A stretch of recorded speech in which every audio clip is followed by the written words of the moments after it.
Among many things I bought recently, JBL 9.1 Dolby Atmos Soundbar is one of the best purchases ever. So this is the best entry level yet really good Dolby Atmos system you can buy now. So will it actually be any good for you? Let's find out.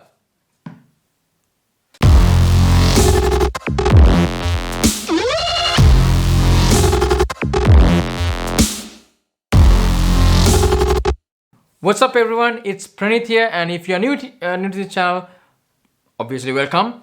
And I buy these devices with my own money, like from my own pocket, and use them for an extended period of time, then give my honest, like dead honest opinion from a consumer perspective. So if you like this kind of content, consider subscribing and hit on that bell notification and the rest of the thing you already know. This review is going to be a long one, so sit back, relax and enjoy.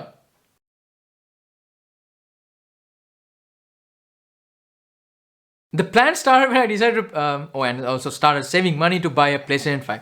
Then I want to buy a new TV because I want to also replace my old TCL one. And then I also want to upgrade my sound system, which I already have Bose Solo 5 and wanted a premium one. So I was looking into buying one, and there are, man, a lot of options, and there are overwhelming number of solutions you can get. But here were my main 4 requirements.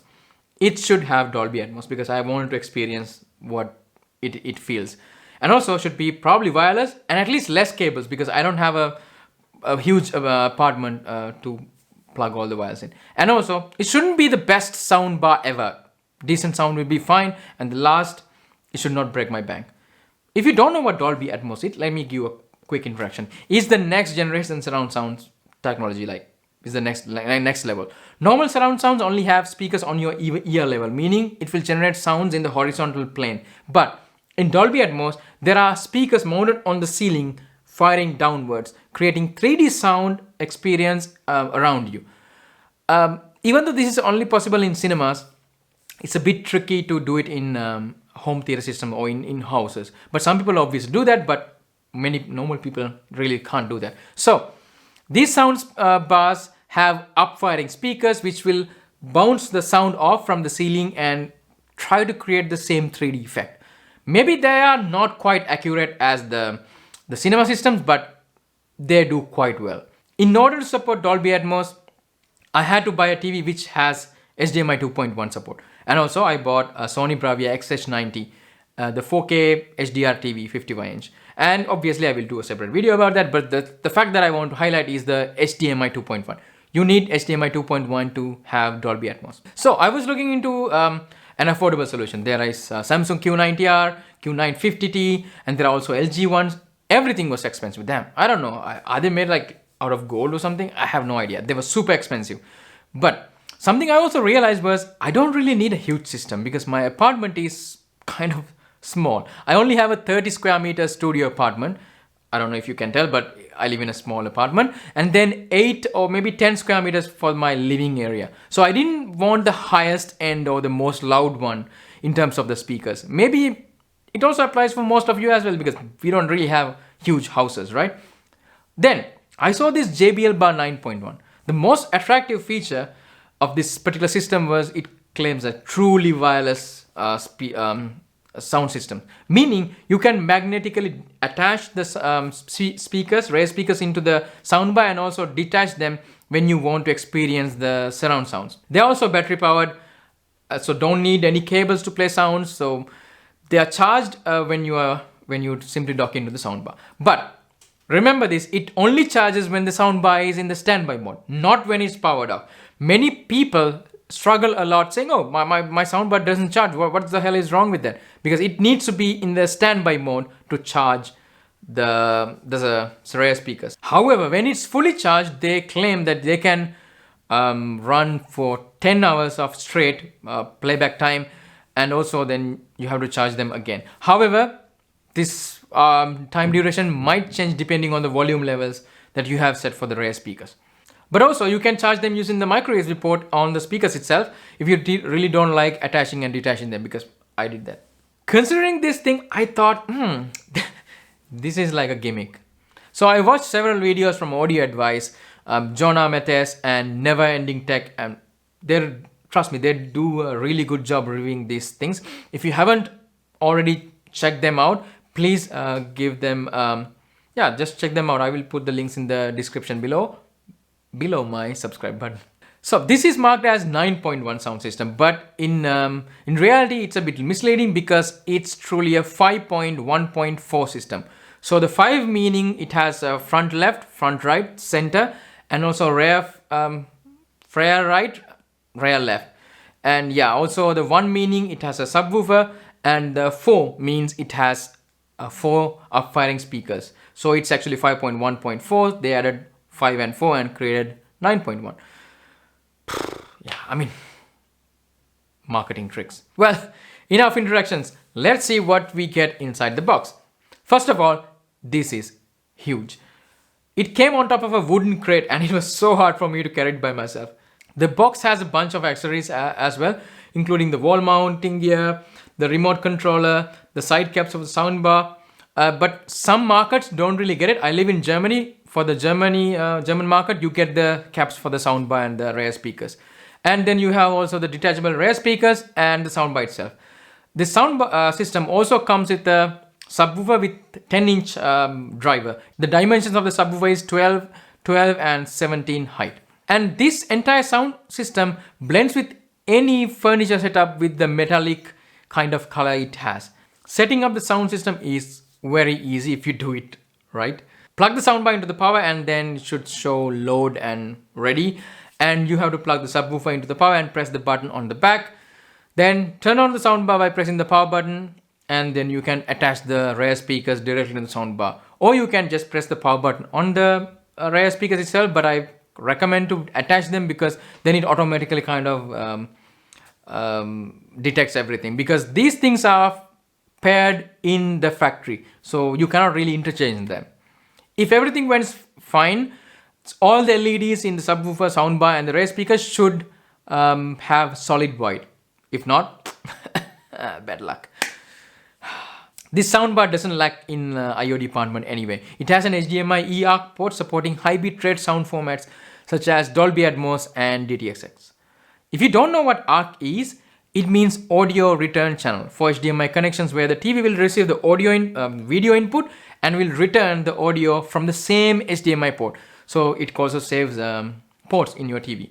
And also, ARC supports compressed 5.1 audio such as Dolby Digital and DTX up to 1 Mbps. eARC means enhanced audio return channel, which supports up to 37 Mbps, which is provided only in HDMI 2.1 standard. That's why you need a HDMI 2.1 TV to support this. My Sony XH90 recently received a firmware update to enable HDMI 2.1, and I'm a happy man ever since. You can connect the ARC or eARC input of your TV into this eARC out of the soundbar, and then it will direct all the sound coming out of the TV into the soundbar. Works like a charm. It also has an HDMI input for HDMI pass-through, which supports up to 4K Dolby Vision. It does not have, however, 4K 120Hz, so you cannot really plug a PlayStation 5 and expect its fullest performance. But you can plug a Blu-ray player or a PlayStation 4 Pro into this HDMI input, and it will direct this video input to your TV and also have the sound playing from the soundbar itself. But there is some tricky point with regard to this, but I will explain that in a later part of the video, so keep watching. If your TV does not have either ARC or eARC, you can still use the optical audio output, even though it will not support any Dolby Atmos. It will only have 5.1, or yeah, I think it's only 5.1, not even Dolby Digital. So the whole purpose of this soundbar will be ruined. Then you should only buy this soundbar if you have plans to upgrade your TV as well. Otherwise, do not buy this. You also have an Ethernet port to connect the soundbar into the internet. Even though this has Wi-Fi connectivity, having the Ethernet plugged in, like always plugged in, will give you a smooth experience in audio streaming and also firmware updates. So I have it plugged in. There is also a USB input where you can plug a USB stick to play any audio files, but I haven't tried that. And even if you play music out of them, it's still compressed audio, so will not give you the best experience anyway. On top of the soundbar, you have the power button, volume up and down, and also the input selection buttons. Then also you have two microphones beside these buttons, which will help to calibrate the soundbar, which we'll talk in a while. It also has an LED soundbar in front of the soundbar where it's supposed to have, and also some other soundbars have it on top, which is so stupid. It should have in a way that you can see them while see stuff when you are changing. So the best thing about this screen is it lights up only when it needs to show some information, such as you change the input, you change volume, you change Dolby Atmos level or whatnot. It's updating, shutting down, whatever. Then it just automatically turns off and it will keep away all the distractions. Well, let's talk about features. First of all, this is a 5.1.4 Dolby Atmos sound system. Unlike more expensive systems out there like Samsung Q950T, this only have 5 ear level speakers. They have, I don't know, 7, 9 speakers. This only have 5. But still, this managed to fill my entire room with quality sound. It's definitely enough to throw a house party and obviously get complaints from your neighbors. Haven't happened to me yet. And also, most attractive feature, as I mentioned, detachable wireless speakers.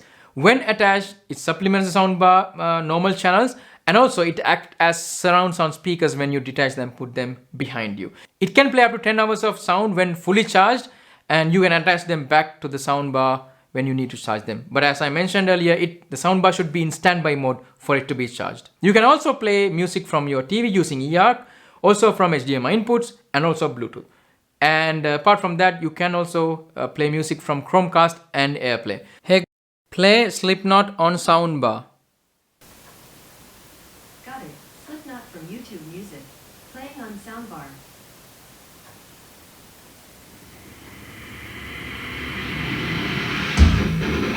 So considering the other competitors out there, this is a really good feature-rich soundbar. Also seamlessly integrates with the Google Assistant, and you can play music from all the popular streaming services like Google Music, Spotify, and whatnot. Overall, this can actually create an 3D immersive sound experience in your room. Maybe it's not as powerful as or significant as the other ones, but personally I never used them, so I would never know.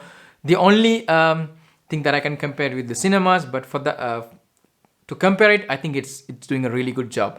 One of the really important things of this soundbar is it has auto calibration feature inbuilt in the soundbar, which many other computers don't have. So you have to press and hold the HDMI button on the remote controller, and it will initiate the calibration process. So it kind of have two stages. First, you have to put these rear speakers right next to you, like either side of the couch, facing the magnet sides outwards. Then press and hold the HDMI button 3 seconds, and it will start the first calibration phase. So then all the speakers will start shooting out loud testing sounds consequently, like the laser beams from Star Wars, pew, pew, pew, and receive the echo from the room into the inbuilt microphones to calculate the unique properties of your room, and then it will start the calibration. This is kind of the baseline actually. So it helps to do the next calibration step. So these sounds, the calibration sounds are so loud. So maybe even scare your neighbors off because it's like, laser beams. For the next stage, the second stage, you have to put these rear speakers on a table or piece of furniture behind you where you would usually put them. So then again, press and hold the HDMI button for 3 seconds, and it will start the calibration phase 2. It will do the same thing, like, shooting out the random laser sounds, and it will do the calibration and will be done. Sometimes the calibration might fail if your room is, not silent and it's noisy. And also there are obstacles between the rear speakers and the soundbar. So make sure your room is silent, like as much as possible. And also there is nothing blocking from the rear speakers, like maybe pillows or some furniture, plants.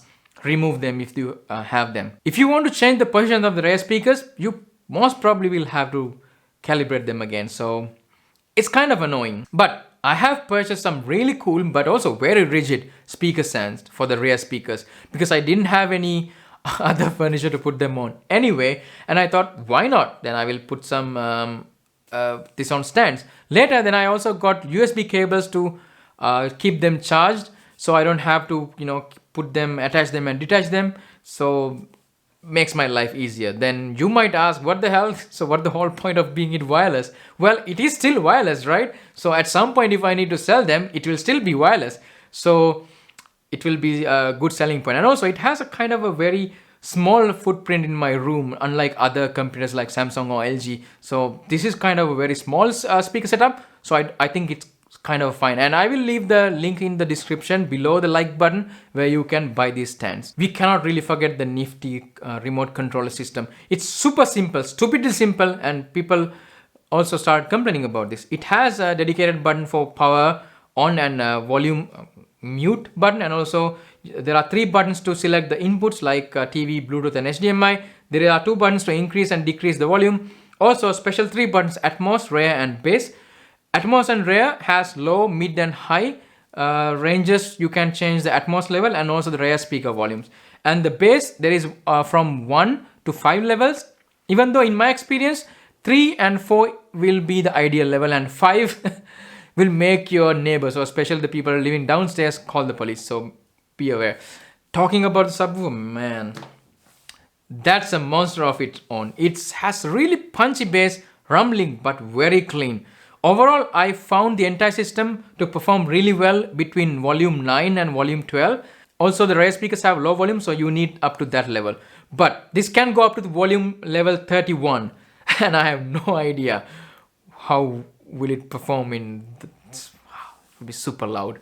However, the rear speakers have a considerably a low volume when you put it even as high from the remote control. For me, to be able to clearly hear them, I had to crank up the volume of the system up to around 12 and also maybe 10, 12.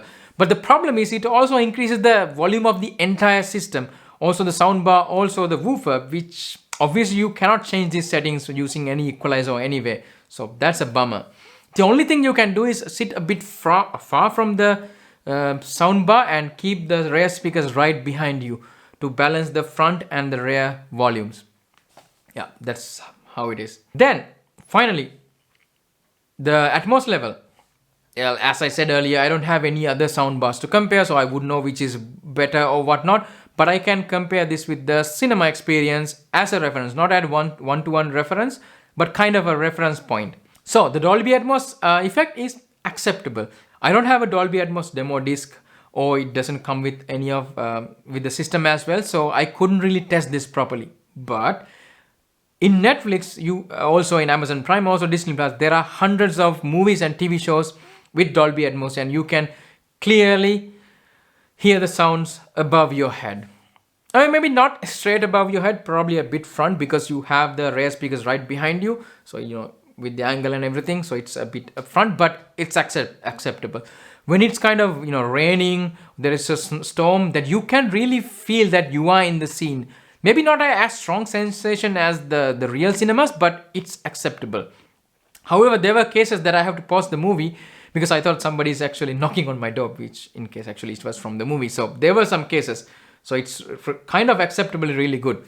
And playing games on this sound system, man, I don't know why I haven't done that. I've been missing a lot. I've been playing Red Dead Redemption 2 on my PlayStation 5, and I realized how much I was missing. You can hear people, background noise, horses, snowstorms and everything, as if you are inside the game. Well, it's not Dolby Atmos, it's just 5.1 surround sounds. And I also haven't tried any PS5 games yet, but I will be trying them out pretty soon. Hit the subscribe button if you need to know about the PlayStation 5 review. But I saw a video from Linux Tech Tips, the huge big YouTuber, complaining that still don't have Dolby Atmos support on PlayStation 5. Maybe they will fix it in a future firmware update, but up to now, they don't have it. Apart from that, this bar will definitely fill your entire room without any problem. It will increase your viewing experience for good. So for the price you're paying, I think it's a really good deal. Talking about the price, it's retailed around 900 euros for the moment. And also there probably is a bunch of discounts out there, so check it out. And yeah, I got it for 680 euros with 25 euros discount, 25% discount. So yeah, just check it out. Whew, that's that's been longer than I expected for this review. That's what she said. Well, this is perfect, right? This soundbar is perfect. Nope, it's not. It has quite a lot of issues and limitations with the soundbar. So let's get started. First of all, I had to return my first soundbar because there was an issue. It kept saying not supported when I tried to increase or decrease the volume of the rear speakers from the remote. I tried, attaching, detaching, restarting, resetting, multiple times. Resetting didn't really work. So nothing worked. So at the end, I had to return the soundbar for a replacement. And yeah, for the new one that I got, it doesn't have that problem. And also sometimes the soundbar wouldn't calibrate even if your room is dead silent and there is nothing blocking the audio. So I had to reset it multiple times, and after that it kind of worked really well. But maybe it never happened to me again, probably because it got fixed from a firmware update. I have no idea. So probably it's already fixed, I wouldn't know, but it happened to me once or twice. Do you remember I mentioned an issue with related to the HDMI pass-through? Here it is. The soundbar stopped giving any sound when the TV was selected as the input. I mean, from the TV in the remote. All the other inputs work. Like Chromecast, it works. Bluetooth, it works. But no sound from TV. I tried multiple things. I don't know, like nothing really worked. Then I had to reset the soundbar multiple times and also recalibrate, scaring off my neighbors. But then when the TV goes into sleep mode, then it stopped working again. Not when you turn it off manually, but when automatically, goes to sleep. I almost returned the second one, but the Reddit, they saved my life. If you don't have any devices plugged into HDMI input of the soundbar, you must turn off the eARC functionality in your TV. This will still give audio output from the TV to the soundbar, but you are marking it not to expect any video signal from this eARC. So if you have an Android TV, you can simply turn off the eARC mode from the audio output section under the display and sound section. For the other TVs like LG, Samsung, I have no clue. So if you already know how to do it, drop a comment below, then I can know, the other people can know as well. Some people already also have experienced the rear speakers frequently get discontinued. It happened to me maybe once or twice, or maybe once in a while. But to me, I don't know. I mean, it never bothered me that much. It's annoying, but it's fine because it's Wi-Fi, right? So I think it's fine.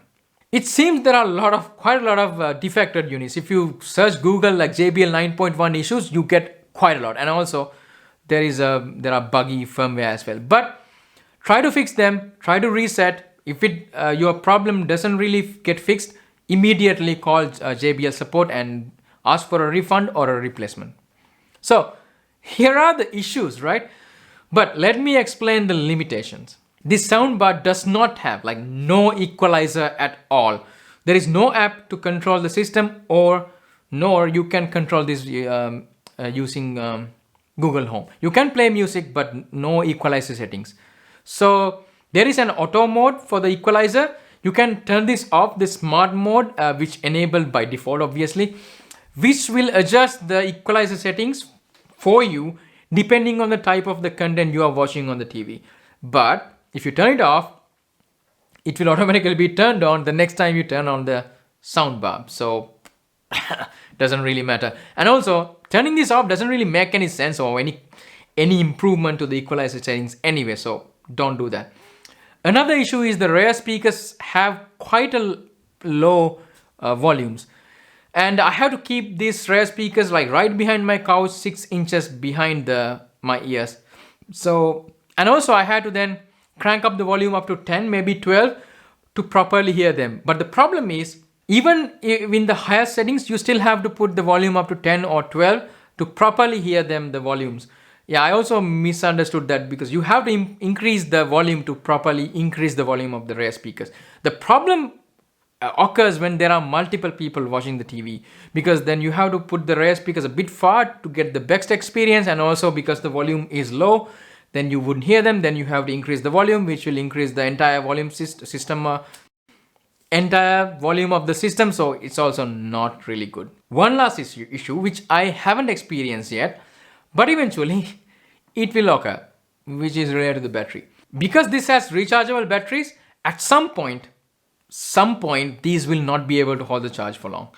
I'm not quite sure, if you keep it plugged to USB, it will happen any less, or when the battery is completely gone, USB power can hold up to the power that it requires. I have no idea. And also I don't know if we or even JBL can actually replace the batteries. So also don't know that.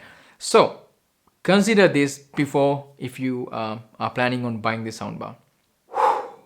Let's wrap up.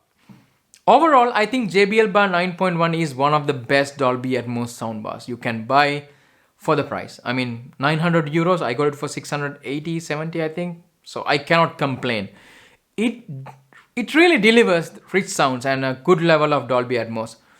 Not the best, not the worst, maybe way better than we expect compared to the high-end ones like Samsung or LG. And also it will drastically improve your cinema, like home cinema experience, because obviously you cannot go to cinemas anymore, right? I mean, in Germany everything is closed, probably until January. And I really am happy that I bought this one. So if you are in the market to buy a new sound system, maybe give this a try. But make sure that you remember all the problems that I mentioned. So if you are looking to upgrade your sound system, this will be a great choice. If I recommend this, yes. For 680 that I paid, definitely yes. For 900 if you are going to buy, why not? But if you can actually stretch it a bit, go for a Samsung maybe Q90R, and also if you have a lot of money, go for Q90T. And also make sure that they are really powerful. So if you have a big kind of a living room, then it makes sense. For a normal, like a small living room, this JBL one is perfect. Well, that's it from me. I hope you liked it. If you didn't, you already know what to do. And if you did, give it a thumbs up, subscribe to my channel, and hit on that bell notification button like really hard, so you will get notifications for all my future updates, which I will probably have more coming soon. I will leave the links in the description below where you can buy the JBL 9.1 soundbar and also the speaker stands that I just mentioned. And also I have a kind of a really good table that I bought to put the soundbar on, and also my PlayStation. So I will also, just in case, put the links in the description below. And if you buy from those links, it will give me a small commission but no additional charge for you. So it's just free for you. So why not help me out, because I kind of spend a lot of time reviewing them and most importantly I spend quite a lot of money buying them. Then because you don't have to, make the wrong choice. So help me out, and yeah, that's pretty much it. So it's not over yet. Stay home, stay safe, and I will catch you in the next one very soon.